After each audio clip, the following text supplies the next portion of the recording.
I'm Cara Sinclair. I am your host for the Wellness Leadership Podcast. Starting off as an Isa Carstens alumni for the Diploma in Somatology and your Advanced Diploma in Dermology, I've had extensive experience in therapy and in management abroad. My heart is in management, definitely, and my heart is for students to be able to profit from this industry. Can you be a good therapist, but can you make this your vocation? That is what this podcast is all about. Why should you listen to the Wellness Leadership Podcast? Because every conversation has been chosen with purpose. These topics were not selected because they are trending, nor were they chosen at random. By analyzing hundreds of structured workplace reflections, we identified the leadership themes that appeared most consistently and shaped the first conversations around them. As a higher education institution with over 48 years of excellence in beauty, aesthetics, spa and wellness education, we prepare professionals for practice, not only theory. This series brings together academic expertise, real-world industry experience, and authentic workplace insight. This is not a lecture, and it is more than a conversation.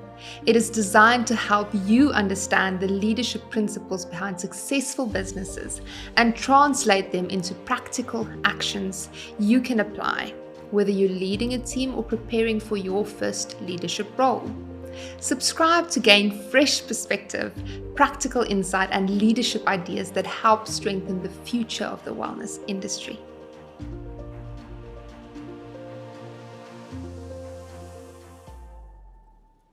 Hello and welcome to episode 3 of the Wellness Leadership Podcast by Isa Carstens. Today we're speaking about systems and operational technology. As we know, efficient systems are the backbone of any successful business, whether our industry or in the world. And when we look at our industry insights that we gathered from our emerging professionals, we have really honest feedback, and we see from this feedback some patterns that are emerging about their experience in the wellness industry of the specific systems that are used today. Now, before we dive into these patterns and this feedback, I'd like to introduce our two guests that are joining us. They both have immense academic expertise and practical industry experience. So we have Ankia Botha-Langeveldt, who is involved in our Advanced Diploma for Spa and Salon Management, specifically around systems and operational technology. And we have Lourette, who is the CEO and owner of Dermology in South Africa.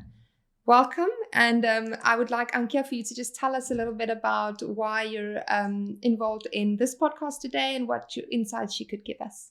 Thank you, Cara, for the opportunity. I lecture operational management as part of the new and exciting Spa and Salon Advanced online program. So through this module, I help students develop operational skills that they would need to be able to lead and to be able to grow their own successful spa and salon business. Exciting. Yes. Lourette, tell us about your background. Thanks, Cara. Now, I started with Dermology as a receptionist, and I went through the motions from reception, front desk, therapist, head leader, and eventually and finally the owner of Dermology. And along the way, I've learned many lessons in the industry. So I have plenty of experience that I would love to share today with building multiple branches and focusing on systems. I'm very excited to tap into your experience and expertise around this subject because it is such a relevant topic to our industry today. So technology has really transformed our industry immensely. In the last few years, we see a great shift to online systems, but we still see quite a big divide where we have salons that work with fully integrated online booking systems, and we have salons that work with appointment books that they have to write by hand. So Ankia, if you could discuss here the shift from optional to essential services, what do these systems look like practically in the wellness industry? Well, from an academic point of view, first of all, systems and technology are seen as the behind-the-scenes engine that keeps the business running. From online bookings to client records to the way we market our business, as well as team communication. But I think it goes far beyond just online bookings. It involves everything from how information is captured during a skill analysis, right through to how inventory can automatically reorder itself. In the world that we are living in today, systems really do form the backbone that can transform a hands-on treatment into a scalable and professional spa and salon business. And specifically in our industry, systems are shift resistant. What I mean by that is that systems do not change or they do not break if there's a change that happens within your business or if staff leave. And systems are also cloud-based, which means systems can help store that information safely and securely on internet servers instead of just using a single desktop computer at the front desk. It's interesting to see how these systems serve our therapists to kind of do their own job, right? Exactly. Should be consistent throughout, irrespective of the day. Lourette, you have a lot of experience working with systems, but also designing systems. I'd love to hear your input on this. We've come a long way from the appointment books, right? Yes. True. So for me, systems mean it's your brand. The systems that you put together on site is what you teach your people in your teams, and they live, eat, and breathe that every single day to your clients and your patients. So a wide variety of different systems can come together, but it's so important to make sure that you identify, not just from an operational point of view, but also those that will help your teams to get clarity on what to do next, especially when you're not in the room. Definitely. And it's something to fall back on for them, right? Yes. When there's an unexpected situation, they can step into that. Absolutely. Beautiful. One of the clearest patterns that emerge from our industry insights and our emerging professionals is that system failures are not isolated events. Our clients experience directly the effect of the systems, whether that would be good or bad. Clients don't necessarily see the system itself, but they see the results of the system. So, Ankia, when we look at correct system usage, how do we use these systems to prevent the pain points in the client journey? I think the crazy thing about our industry is that clients usually experience the consequences of a bad system long before we even realize that there's a problem with the system that we're using in our business. It has a domino effect, a ripple effect. So an admin hiccup or conflict situation can easily result or spill over into a complete client service nightmare long before the client even reaches the treatment room. So I think if you have the right systems in place, it can act as an invisible net to help remove any friction or conflict that might come up. And I really do believe if the right system is in place, it can almost act like a superhero almost. It can save the day. Thinking about examples like it removes those awkward waiting room scenarios that we sometimes see at a spa salon. It takes away that oops, I forgot to text message you types messages that we sometimes need to send to clients. Thinking about, for example, if a client arrives for a microneedling appointment, but she was not told to avoid any retinol products at least 3 days prior. So you take away that completely if you have the right system to remind the client in advance. There's also the dreaded double booking scenario, which I think we're all familiar with. And then also it helps to cure therapist amnesia. What I mean by that is if you have a CRM system in place, your customer relationship management data profile system in place, all your clients' information is securely stored. The therapist can easily access that information and she knows exactly the contraindications, the allergies. If it's a massage your client is booked for, she knows the pressure points that your client prefers. So it helps to ensure continuity in the treatment, so that doesn't matter who the therapist is by the end of the day who performs the treatment, the treatment stays the same. And what we often see is almost a snowball effect of these pain points. When the client is uncomfortable in reception, that's compounded in her treatment room, right? So I think systems here definitely can break the momentum of that discomfort and unease here. Lourette, looking at your own practices, what would you say the purpose of these systems are in the client journey? So just listening to Ankia now, I'm getting these flashbacks of scenarios that I've lived myself at the front desk, where a patient would come in and because of a failure of a system, now the patient is upset before we've even touched her skin. And looking back at that scenario specifically, it snowballed in such a manner where if multiple systems didn't fail at the same time, it would have been much better if it turned into a complete anthill, the snowball effect, right? So from my experience, I'm absolutely 100% certain that our patients would be definitely more forgiving to a treatment complication, but they will never forget how we made them feel. Clients often feel supported and safe when there are good systems in place. Absolutely. And we need to acknowledge that, the client is a whole part of the client journey. And so how they feel and how they react directly determines their experience in that client journey, right? Another interesting observation to have a look at is that our emerging industry professionals spoke directly to professionalism when they looked at systems. When we have effective systems, we see effective leadership. When our therapists are working with well-oiled systems, they feel calmer, they feel prepared for their treatments and for their day. Lourette, how do the correct systems enable our therapists to be better therapists? We have therapists on board in our clinics to do what they were meant to do, and that is to create beautiful, healthy skin, right? Now, if they're being kept busy in the back end, looking at administration tasks or sending out messages, calling patients, we are not running those treatment rooms or our resources at an optimum level for our business to grow. So for me, it is extremely important to ensure that my therapists are they are in the treatment rooms and they are busy with either the devices or the protocols, just creating that healthier skin that they're there to do.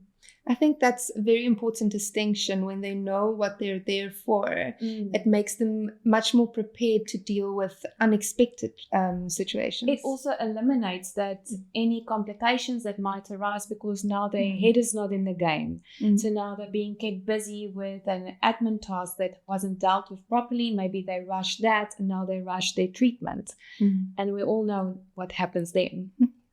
Ankia, when we look at the client journey, how would you say that these efficient systems empower both the client and the therapist to have an exceptional experience? I think just before I continue, I just wanted to mention this, that in my opinion, I think there's a huge misconception that adding more systems to your business might make things a bit more complicated or a bit more rigid, where in reality, I think great systems can do the complete opposite. What they do is they clear out the background noise and they allow human connections to take place. When a therapist is not drowning in business admin, her entire energy shifts and her attitude is going to be a lot more positive. It allows her to be more confident, to be fully present with her client. She doesn't have to worry whether the next client is busy filling in a client card or trying to remember to order a specific product for a client for later the afternoon. So it definitely gives them a confidence boost and it prevents staff burnout. To answer your question with regards to clients, I think from a client's point of view, the key is consistency. If the client experiences the exact same intake process, the exact same high level of hygiene standards, as well as aftercare or post-treatment consultation, regardless of who the therapist is, it is going to build trust and credibility, which is what we are aiming for. And then using a modern system can also put the power back in the hands of the client. These days, clients use these self-service portals or the apps, and that allows them to make appointments anytime during the day. They can reschedule appointments. They can look at their loyalty points on the app. It puts the power back in their hands, gives them the respect that they need, and makes them feel important, I think. And it gives them control over their wellness journey 24/7. I think it comes back to what Lourette said earlier, is that, we are here to give the clients happy, healthy skin, good-looking skin. And what happens when these systems don't serve us is we autopilot through the treatment, right? Yes. I know how to do the service, so I just go with the steps that I know because I'm thinking about everything else. Yes. When there's a space where we're supported, we have a structure, we can have free thinking, we can improvise, we can customize within the treatment, which is what should happen. Exactly. Our emerging industry professionals observed that when there is a system failure, it does not isolate in that specific area. We don't see that it is reception failure and we have a good treatment, but it's a domino effect that goes into the entire client experience. When we look at our therapists, their confidence is affected, their ability to do their treatment and home care recommendation is affected. Now, Lourette, apart from the client experience, what other aspects are affected by the system failure? What I see two things that plummets when system failure goes down apart from the client, and that's your people and your business. So first, if we look at people, they're the ones on the ground. They're the ones spending time with your patients every single minute of the operational day. Now, if systems failed, then maybe there was a client who had a double booking and now there was an issue at the front desk. Now there's restlessness within the team. That therapist goes into the room. Now she's restless, and again, the treatment is not optimized. And that filters back to reception. At the end of the day, this affects your culture, because how are they now going to communicate and react with each other? We all know when we start to react with emotions, we're not moving with motion. The other thing that plummets is your business, because when your people are not happy, your business is not happy. And this is something where it will then affect not just your daily revenue or your data capturing, your KPIs, but at the end of the day, the bottom line. Sure. Ankia, when we look at the staff experience, how would you say growth is affected for them here? I think what's important to understand is that a missing system rarely stays contained into one area of the business. It quickly puts pressure on other parts of the business, whether it's the team, the client experience, revenue opportunities, and even your leadership decision-making. The first thing I've seen is a therapist morale and their team spirit is affected negatively. When a system is absent, your therapists become the first line of defense. They need to explain double bookings. They need to apologize if there's a delay in products not arriving on time. I refer to it as constant firefighting, and it can lead to burnout, feelings of resentment, as well as finger pointing. The other aspect that gets affected is missed retail and revenue opportunities. When your scheduling system is under pressure and your therapist is rushing through to get to all her clients, the first area that gets neglected is the aftercare or the post-treatment consultation, which is an opportunity for her to recommend retail products, to make sure that that client reschedules for another appointment. So that time is now is wasted spending on things like booking errors and stock shortages. But I think, in my opinion, the most important aspect is leadership paralysis and what Lourette has mentioned, reactive management. When there's no data-driven system in place, your owner spends about 100% of his or her time trapped in the business, trying to solve those daily emergencies instead of working on the business. Time that you could have spent on proper marketing strategies or doing growth forecasting is now spent on trying to figure out why the till slips are not balancing at the end of the day, or trying to find a paper client card that's gone missing. So Ankia, your feedback takes us right into our next topic, which is that when our systems fail, humans become the system. And we can see human errors when humans are becoming the system, right? We see that our clients experience a lack of trust in our therapists because they are expected to remember all the parameters of treatments. They're expected to know everything about every client. And this is actually a system responsibility. And when we look at our team members, what do they experience when these systems don't support them effectively? The phrase that you've just mentioned, people become the system, I think is exactly what kills the passion in our industry today. When a business relies on human memory to stay afloat and just to keep running, it takes a massive toll on the team. Especially for our emerging professionals who are just entering the wellness space, this lack of structure creates, but actively damages their professional growth because they are forced to be the glue holding a broken business together, which is not fair at all. We often see something called what is called chronic imposter syndrome, where there's no centralized step-by-step system in place. Your somatologist, your therapist, she's left guessing. She's under lots of pressure, constantly under stress, trying to figure out if she has missed a contraindication, did she forget about a client's allergies, etc. So instead of building confidence and enjoying what she's busy doing, she suffers from imposter syndrome. So she starts to think that she's the one who's failing. She's the failure, whilst in reality, it is the environment that is failing her. And then also what we often see is mental overload.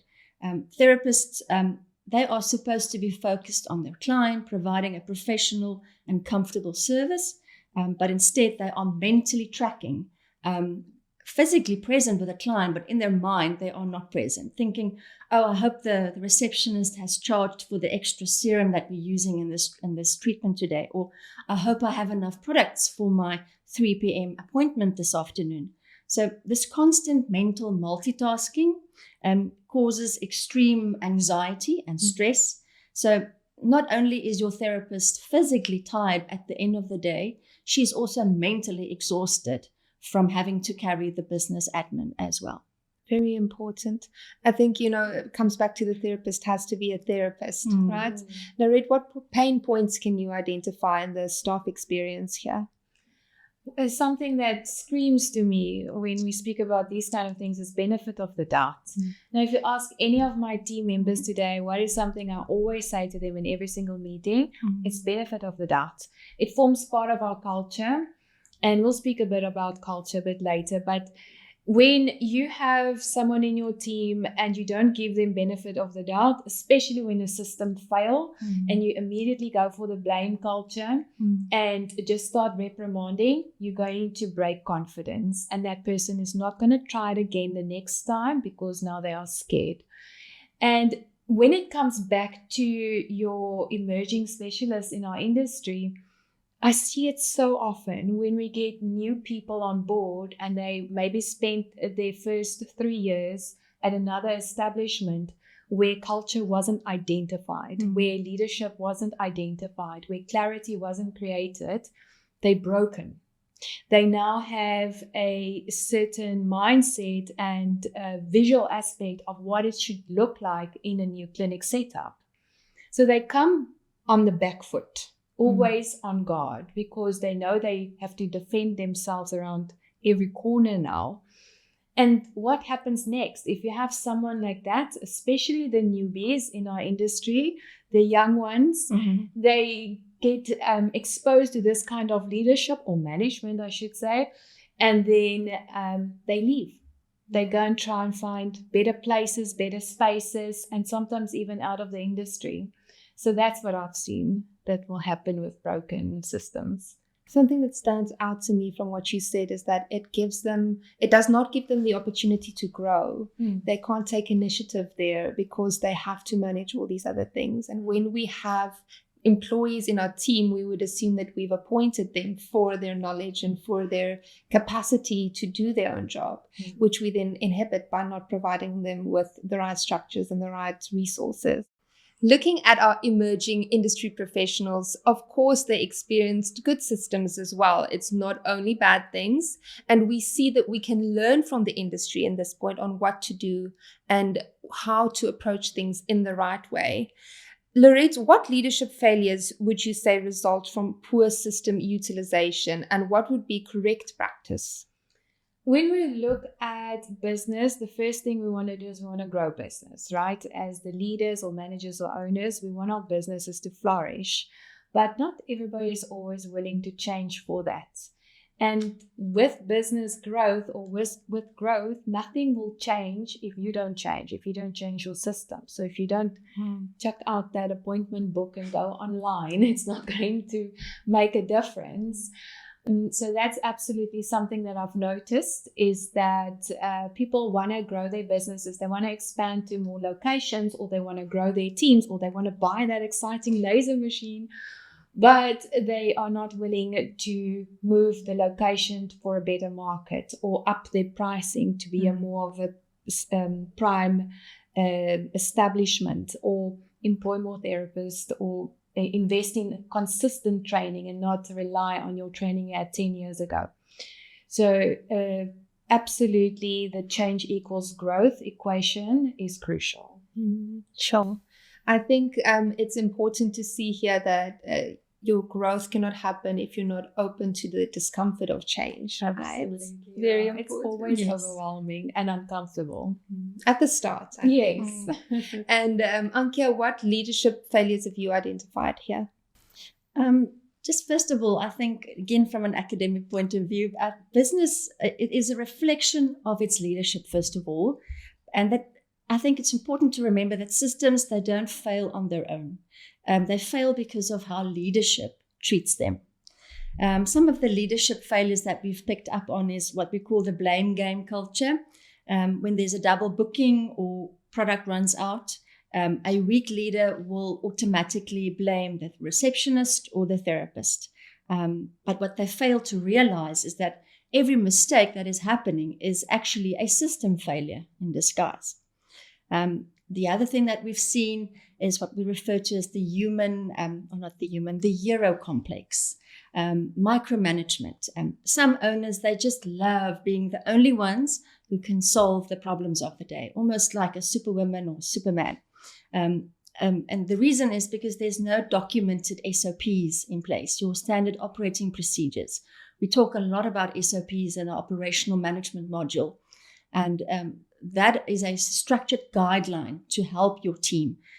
So what happens if you don't have that in place, the owner will start to hover over their team, and they don't delegate, which is a problem.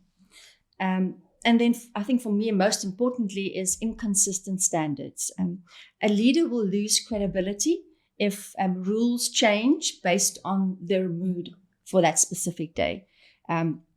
If we place high emphasis on hygiene standards today, but tomorrow we just neglect those standards because the spa is just too busy, it's sending a message to your team that operational excellence is just a slogan. It's not a standard that we live by.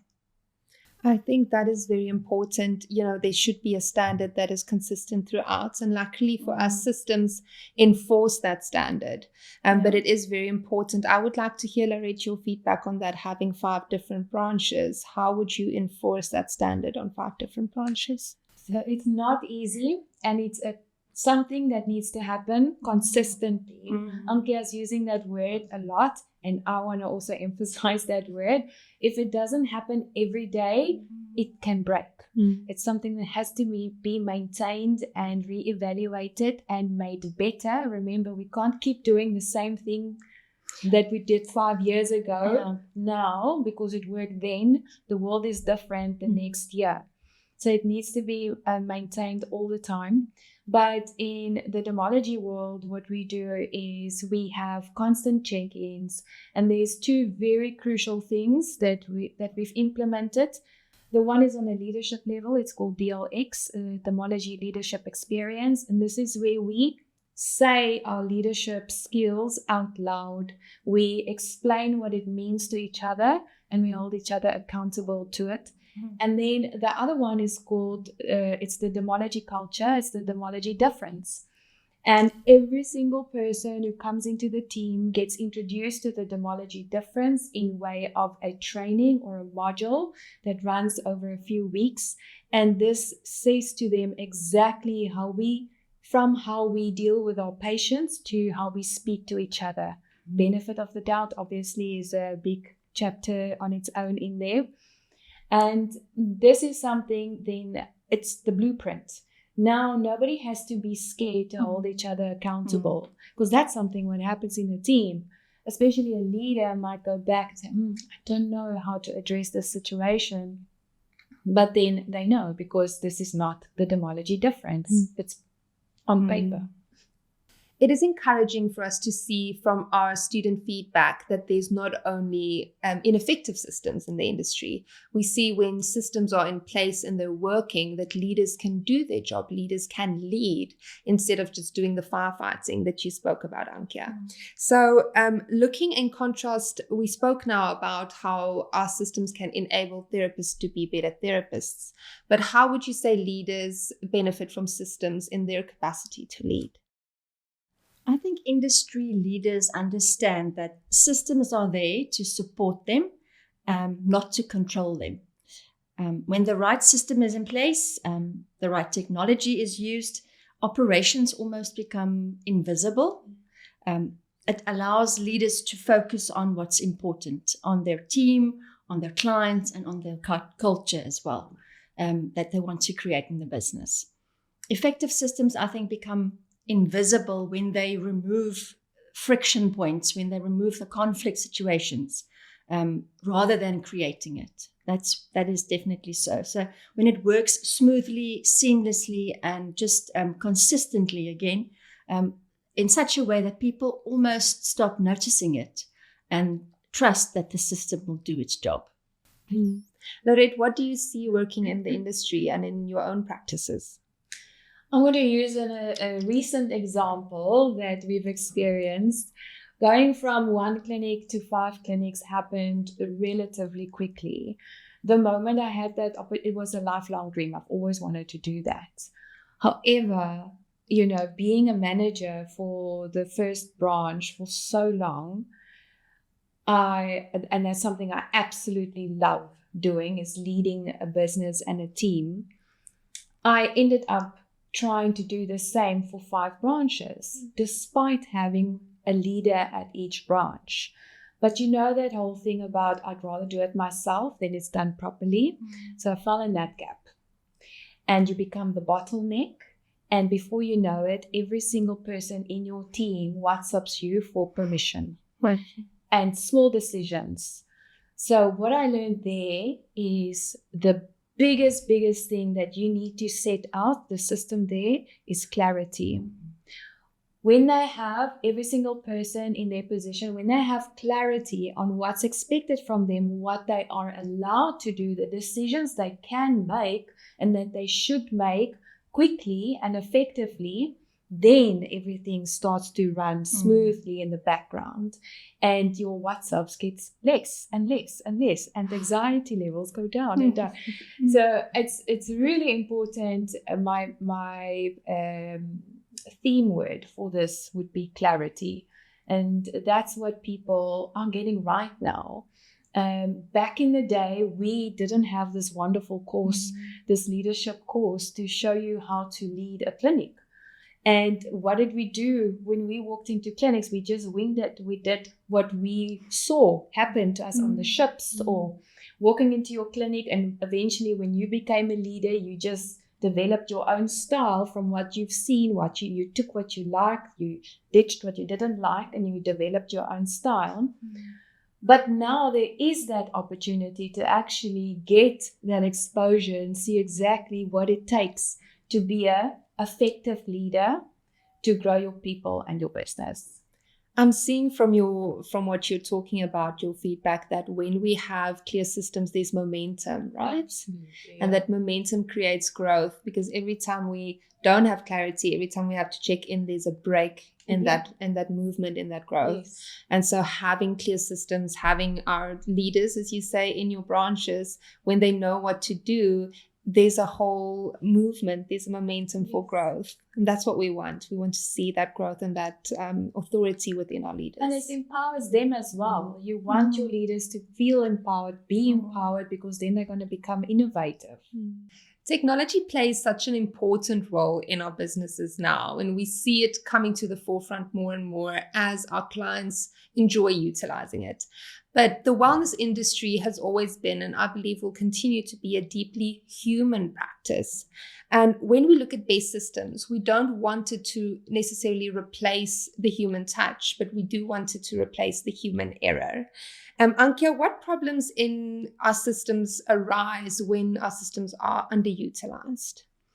When systems and technology are underutilized, leaders become trapped in admin work. We've mentioned that a couple of times. I like to refer to it as operational firefighting.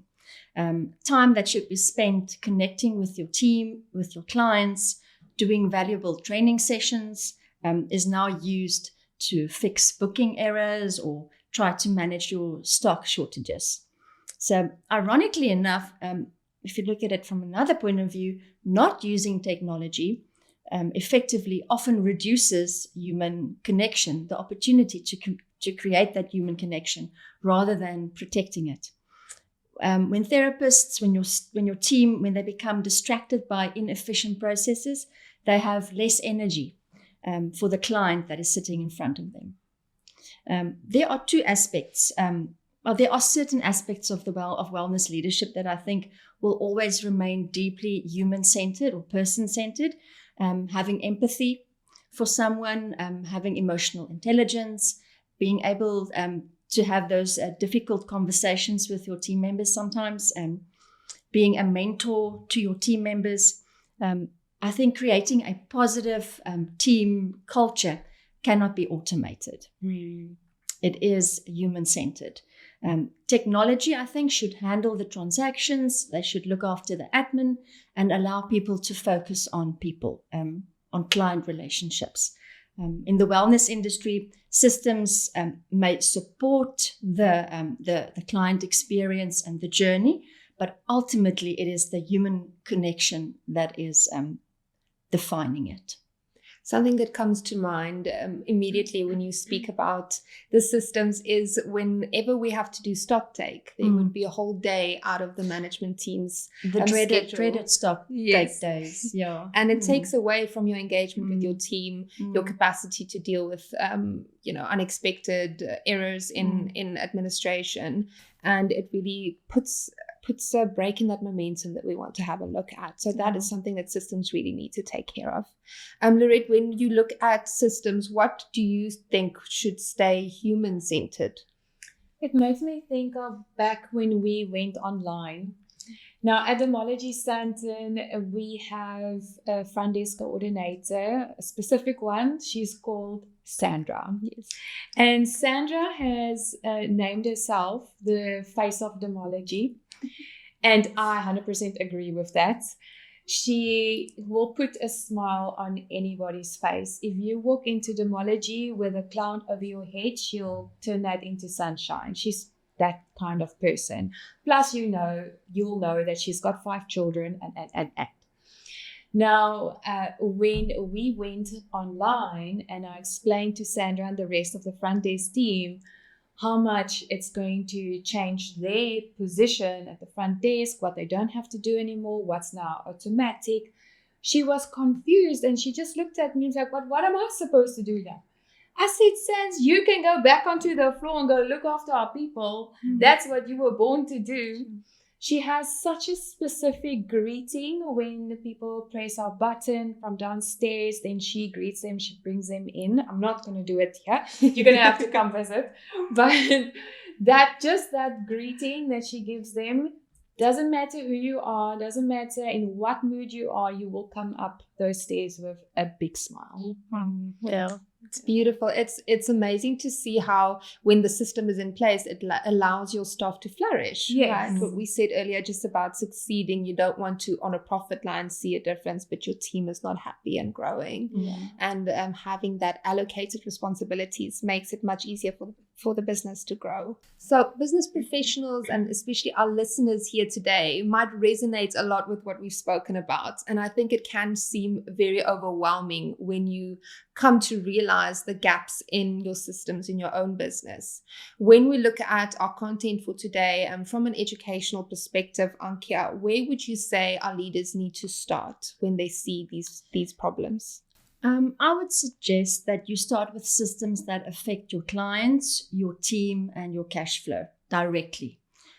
So I would prioritize 3 systems, mainly your booking and scheduling system, your client management system, your CRM, and then your stock control. If treatments or appointments, if they are running smoothly, clients' information are readily available, and you don't run out of products, you've already eliminated a big amount, a significant amount of operational stress from your business. So I would suggest that you identify and fix the biggest friction points or conflict points in your business first. Take it day by day, develop clarity and see how you want to progress, and then build on consistency.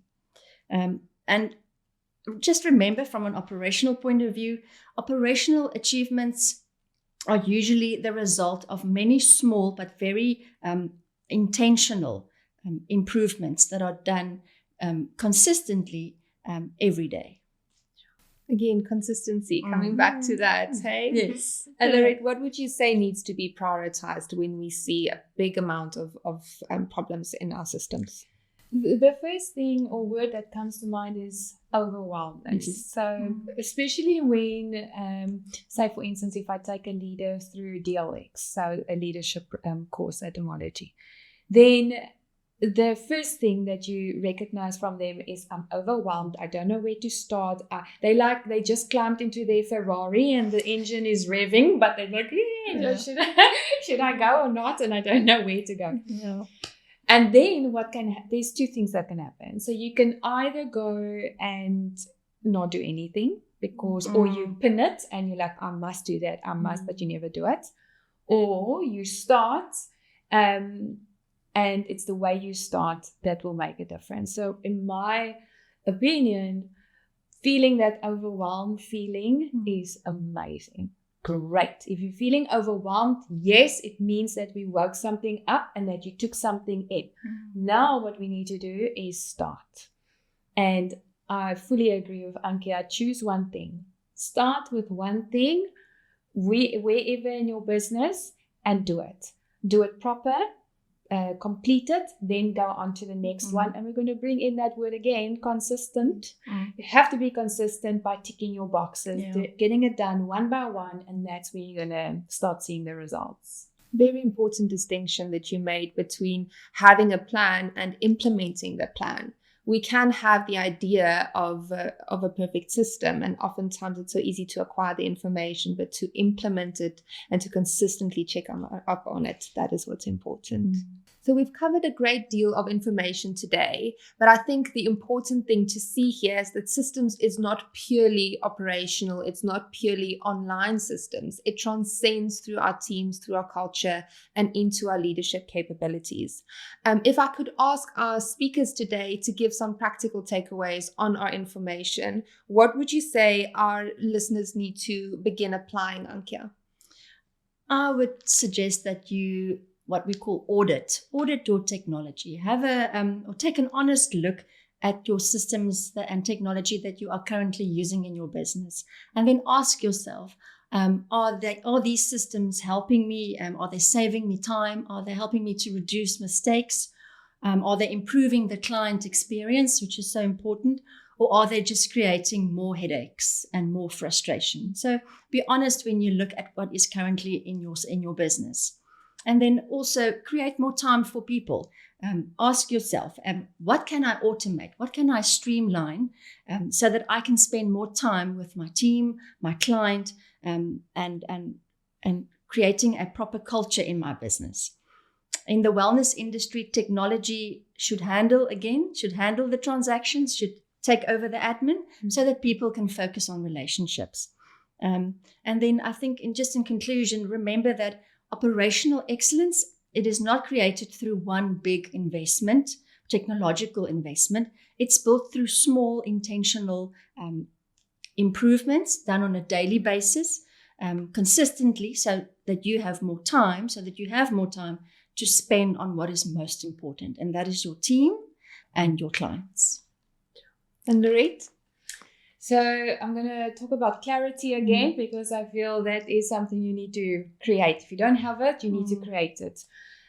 Clarity will bring in the results. It will make put everybody at peace, and they'll start moving with motion without emotion, which we really need to remove in our workplace. Yes. As women in business. Yes. And the other thing is that changed my life is leading with numbers. I love numbers.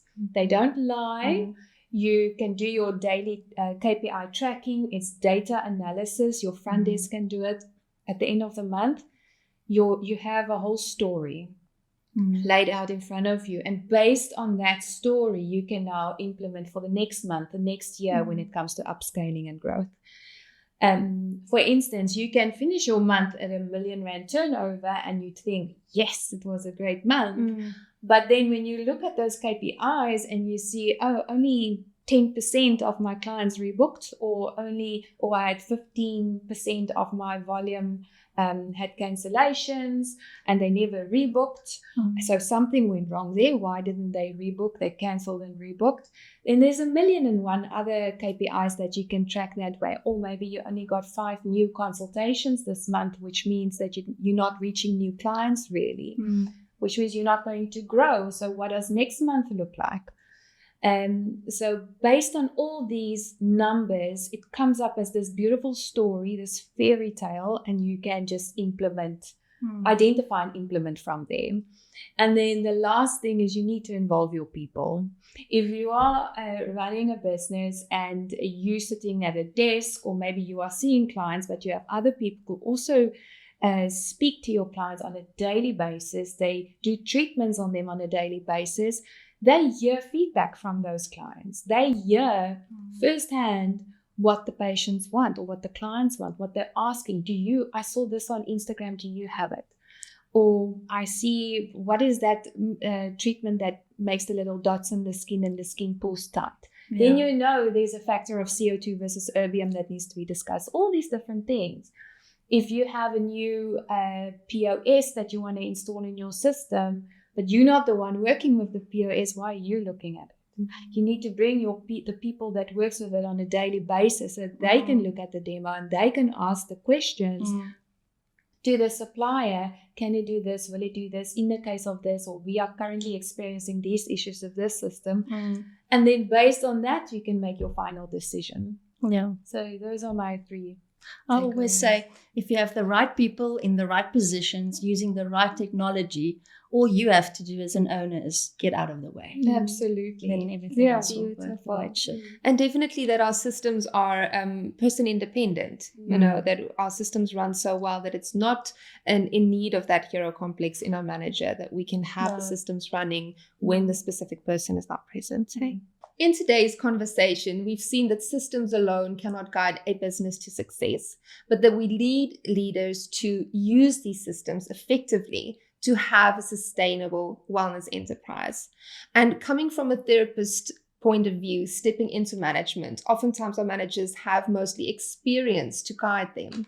We have the opportunity now with Isa Carstens to employ ourselves and educate ourselves with the Advanced Diploma in Spa and Salon Management, which is an NQF Level 7 higher education qualification, which is why we had Ankia here with us today. She facilitates the Spa and Operational Management module in our Advanced Diploma. If this is something that resonates with you as a business leader or business owner, you're more than welcome to look at our website to find new information on this.